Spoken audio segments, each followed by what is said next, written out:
mkoa wa Singida vijiji vyote 441 vishafikiwa na umeme. Na vitongoji 1052 kati ya 2289 tayari vishafikiwa na umeme. Kwa hiyo vitongoji 1207 tu ambavyo havina umeme. Kati ya hivyo tuna vitongoji 120 ambavyo mradi wake ni huu hapa tunamtambulisha mkandarasi. Vitongoji 15 kwa kila jimbo. Lakini pia tuna mradi mwingine mkubwa ambao tumeutangaza hivi sasa tuko kwenye hatua ya evaluation ambao na vitongoji 376. Kwa hiyo vitongoji ambavyo vitabakia kuwa uncommitted kwa mkoa wa Singida ni 741 tu. Kwa hiyo as we speak vitongoji ambavyo vina mradi mpaka sasa hivi kwa mkoa wa Singida ni 741. Na hivi tunapaswa kufikisha umeme kwa kipindi cha miaka 5 kuanzia sasa kulingana na upatikanaji wa fedha. Mheshimiwa Mkuu wa Mkoa, sisi tunaamini kama kila kitu kinaenda sawa kama tulivyopanga, vitongoji hivi by 2030 tutakuwa tumemaliza vyote. Mimi niseme ninayo furaha ya aina yake kwa sababu tumekuwa tukisema tumemaliza vijiji na sasa hivi mtatuona kwenye vitongoji, muda wenyewe ndio huu. Kwa hiyo mnatupa maneno ya kwenda kwa majukwaa kusema kwa kujiamini. Tulisema na tunatekeleza sasa. Kwa hiyo niseme Transpa karibuni sana.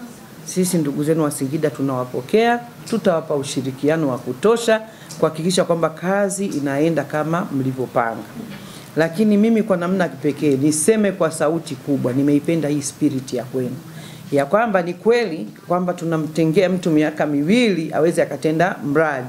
Lakini kumbe wakati mwingine wa kutumia uzoefu, namna ulipofanya maeneo mengine unaweza ukaushusha ule muda kwa 50%. Hili ni jambo ambalo Watanzania wengi tunalihitaji ili tufikie maendeleo ya kweli. Umeme kwenye vitongoji sisi ni fursa.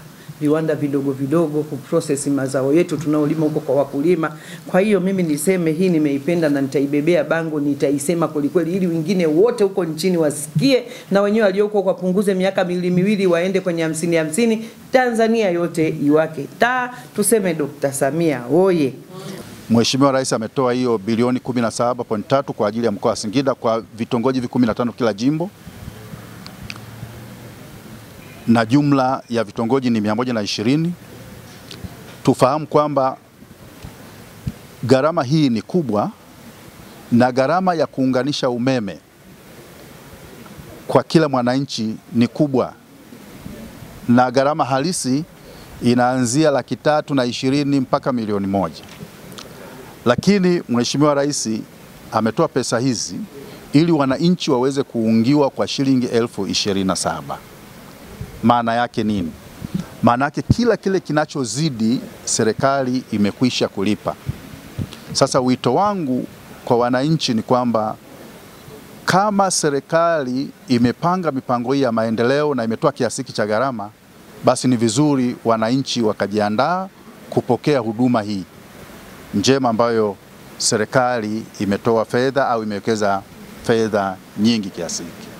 Na pia ni ushauri wangu ni kwamba tuangalie miundombinu hii ya gharama ambayo serikali inaweka, kuilinda, kuhakikisha kwamba inatimiza makusudi ambayo serikali ilikusudia.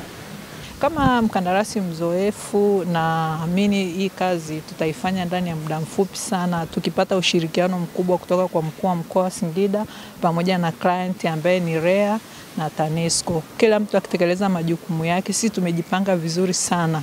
Kati ya miezi 24 tuliopewa tuna uhakika wa kuweza kumaliza ndani ya miezi 12. Kwa kila mtu akifanya wajibu wake vizuri. Tunaamini tutashirikiana vizuri na serikali na wananchi ili kila mwananchi afaidi matunda ya serikali yanayotolewa. Asante.